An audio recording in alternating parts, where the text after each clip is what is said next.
Hi friends, ఇవాళ మిరపకాయ పప్పు చేసుకుందాము. మిరపకాయ పప్పు చేస్తా ఉన్నాను. ఎలా చేసుకోవాలో చూడండి. నేను ఒకేసారి కుక్కర్ పెట్టేసుకున్నాను. కుక్కర్లో ఉడకబెట్టేసుకున్నామని కుక్కర్లోనే ఫ్రై చేసుకొని కుక్కర్లోనే పెట్టేసుకున్నాము. కొద్దిగా ఆయిల్ తీసుకొని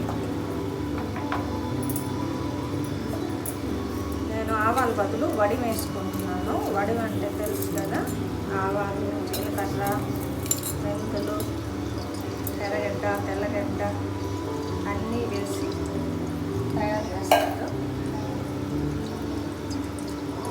ఆ వడి వేసేసుకుంటున్నాను. కొద్దిగా వడి వేసేసుకొని వడి వేగిపోయాక కొంచెం ఆవాలు చిప్పటానికి పోవాల మిరపకాయలు, కొద్దిగా జీలకర్ర, కొంచెం మెంతులు, కొద్దిగా ధనియాలు, 4 గింజలు ధనియాలు అన్నీ వేసి వేపుకొని చేయాలి. ఒక 2 తెల్లబాయలు, ఒక 5 రెబ్బలు వేసుకొని కందిపప్పు ఒక గ్లాస్ తీసుకుని అందులోనే చిటికి పసుపు వేసేసుకోవాలి. కొద్దిగా పసుపు వేసుకొని ఉల్లిపాయ ఒక ఉల్లిపాయ కట్ చేసేసుకోవాలి.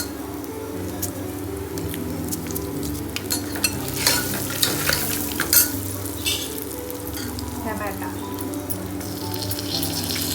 నేను చిన్న టమాటాలు ఒక 3 తీసుకుంటున్నాను.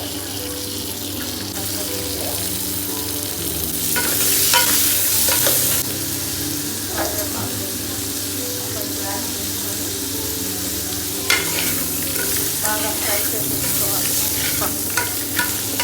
మార్చకూడదు.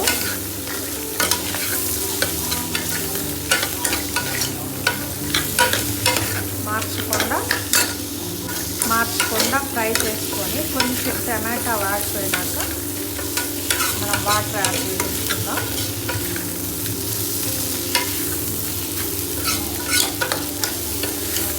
చాలా సింపుల్ అండి ఈ కందిపప్పు. కుక్కర్ కాబట్టి ఒకేసారి చింతపండు కొద్దిగా వేసేసి పెట్టేస్తామంటే ఉడికిపోగానే పప్పు రుబ్బేసుకొని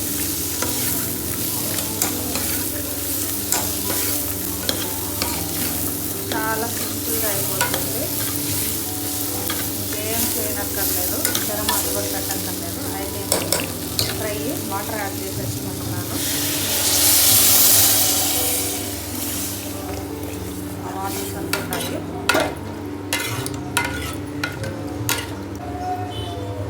సరిపడా చింతపండు గ్లాస్లో వేసేసుకొని పెట్టేసి కుక్కరు మూత పెట్టేస్తే అయిపోతుంది. పప్పు చాలా సింపుల్, తొందరగా అయిపోతుంది. 2 విజిల్లు వస్తే అయిపోతుంది. నాకు ఉడికిపోయిన వెంటనే చూపిస్తాను. పప్పు చూద్దాం ఉడికింది లేదే.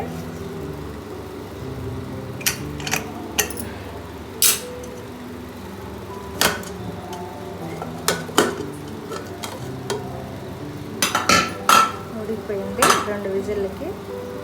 చింతపండు సపరేట్గా ఎందుకు పెడతానంటే పప్పు ఉడకదు కదా, అందుకోసం. ఇప్పుడు చింతపండు దాంట్లో యాడ్ చేసేసుకుందాం. పప్పు రుబ్బేసుకోవడమే. చాలా సింపుల్ పప్పు. మీరు ఈజీగా ట్రై చేయొచ్చు.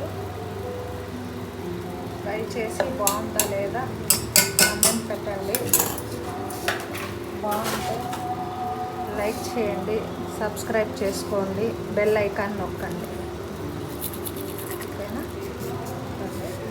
వేసుకొని పప్పు ఇలా రుబ్బేసుకోవడమే. అంటే 3-4 విజిల్లు వచ్చిందంటే ఎక్కువగా ఉడికిపోతుంది, నాకు నచ్చదు.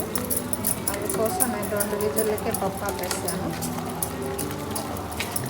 ఇప్పుడైతే బాగుంటుంది. ఫ్రెండ్స్.